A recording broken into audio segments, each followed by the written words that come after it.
शब्द निर्माण समास। समास में उसके एग्जाम्पल दिए थे, पहला तत्पुरुष समास, दूसरा बहुव्रीहि समास, तीसरा द्वंद्व समास, अब चौथा है अव्ययीभाव समास।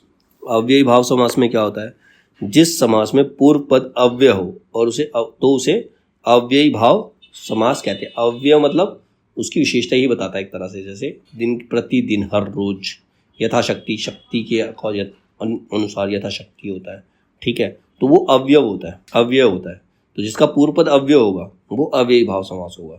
एग्जाम्पल दे रखा है प्रतिदिन, प्रति अव्यय क्या है इसके अंदर, प्रति, और विग्रह करेंगे तो दिन दिन, अगर दिन दिन करेंगे तो उसका क्या बनना, प्रतिदिन हो जाएगा। यथाशक्ति, इसमें अव्यय क्या है, यथा, यानी कि शक्ति के अनुसार, विग्रह करेंगे तो क्या होगा, शक्ति के अनुसार।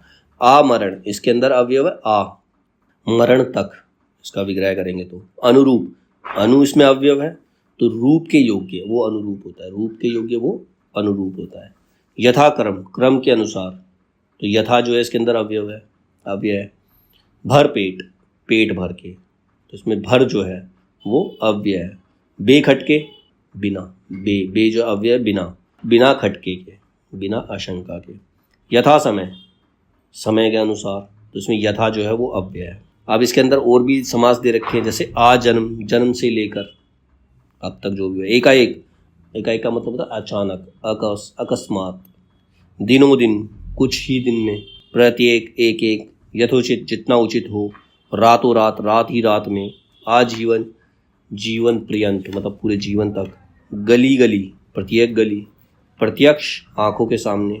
भरपूर, पूरा भरा हुआ। यथा नियम, नियम के अनुसार। साफ साफ, बिल्कुल स्पष्ट। आसमुद्र, समुद्र पर्यंत। द्वार द्वार, हर एक द्वार। प्रतिवर्ष, वर्ष वर्ष या हर वर्ष। बीचों बीच, बीच ही बीच में। यथाशीघ्र, जितना शीघ्र हो सके। हर घड़ी, घड़ी घड़ी का, घड़ी घड़ी या फिर प्रत्येक घड़ी। तो ये सारे एग्जाम्पल हो गए इसके। अब इसके बाद है विभिन्न समासों में अंतर क्या होता है। अब हमने 4 एग्जाम्पल के, उन समासों में क्या क्या डिफरेंस होते हैं। जैसे द्विगु समास और बहुव्रीहि समास में क्या अंतर होता है। द्विगु समास में समस्त पद, पहला पद संख्यावाचक विशेषण होता है, हमने पढ़ा था। द्विगु में पहला पद संख्यावाचक होता है और दूसरा पद उसका विशेष्य है। परंतु बहुव्रीहि समास में पूरा पद ही विशेषण का काम करता है। कुछ ऐसे उदाहरण मिल जाते हैं जिसमें दोनों समासों के अंतर्गत रखा जा सकता है। जैसे चतुर्भुज, 4 भुजा है जिसकी, तो वो द्विगु भी हो सकता है और बहुव्रीहि भी हो सकता है। चतुर्मुख, क्योंकि पहला संख्यावाचक आ गया ना, तो वो द्विगु भी हो गया और बहुव्रीहि भी हो गया, दोनों हो गए। यह इसके विग्रह करने पर निर्भर करता है कि वो द्विगु है या बहुव्रीहि, किस समास के उदाहरण माने जाएंगे। जैसे चतुर्भुज, 4 भुजाओं का समूह, तो इसमें 4 क्या है, पहला संख्यावाचक है, तो क्या होगा, द्विगु समास होगा। 4 भुजाएं हैं जिसकी, अगर हम इसको बोलेंगे 4 भुजाओं का समूह, चतुर्भुज को अगर हम बोले 4 भुजाओं का समूह, तो द्विगु समास होगा। लेकिन 4 भुजाएं हैं जिसकी, मतलब विष्णु का नाम लेंगे तो वो बहुव्रीहि समास होगा। वो पूरा ही विशेषण है, उनके लिए यूज किया गया है, तो पूरा विशेषण, मतलब एक ही वर्ड द्विगु समास भी हो सकता है और बहुव्रीहि समास भी हो सकता है। हम उसको किस प्रकार से उसका विग्रह कर रहे हैं। अगर हम चतुर्भुज लिख रहे हैं 4 भुजाओं का समूह, तो वो द्विगु समास है। लेकिन हम चतुर्भुज यूज कर रहे हैं विष्णु जी के लिए, तो वो क्या है, बहुव्रीहि समास। वो क्योंकि उनकी विशेषता हो गई, पूरा ही शब्द विशेषण हो गया, ठीक है। चतुर्मुख, 4 मुखों का समूह लिखेंगे तो क्या होगा, द्विगु समास होगा। और 4 मुख है जिसके मतलब अगर ब्रह्मा लिखेंगे तो वो क्या होगा, बहुव्रीहि समास होगा। त्रिनेत्र, 3 नेत्रों का समूह लिखेंगे तो द्विगु समास होगा। लेकिन अगर हम शिव लिखें त्रिनेत्र में तो वो क्या होगा, बहुव्रीहि होगा, ठीक है, 3 नेत्र वाले। अब कर्मधारय और बहुव्रीहि समास में अंतर क्या होता है। समास के कुछ उदाहरण जो कर्मधारय और बहुव्रीहि दोनों में समान रूप से पाए जाते हैं। इन दोनों का अंतर समझने के लिए इसके विग्रह पर ध्यान देना होगा।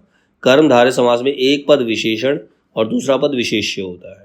जैसे पीताम्बर में पीत विशेषण है और अंबर विशेष्य है।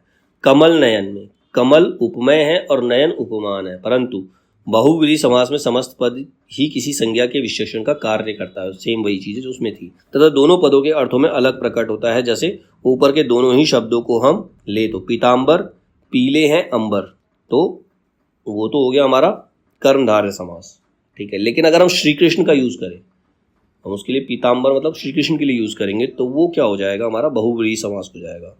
इसमें ना पीले हैं अंबर जिसके अर्थात श्री कृष्ण, तथा कमल नयन, कमल के समान नयन है जिसके विष्णु।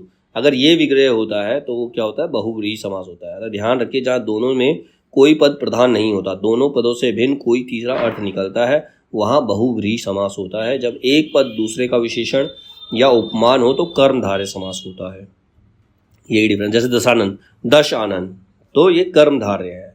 10 मुख हैं जिसके, दशानन रावण, तो वो क्या है, बहुव्रीहि है।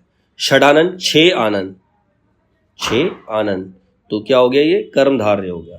6 मुख हैं जिसके, कार्तिकेय, तो वो क्या हो गया, बहुव्रीहि हो गया। लंबोदर, लंबा है जो उदर, पेट होता है, लंबा है जो उदर, वो क्या है, कर्मधारय है। लंबा है उदर जिसका, गणेश जी, तो वो क्या है, बहुव्रीहि समास है।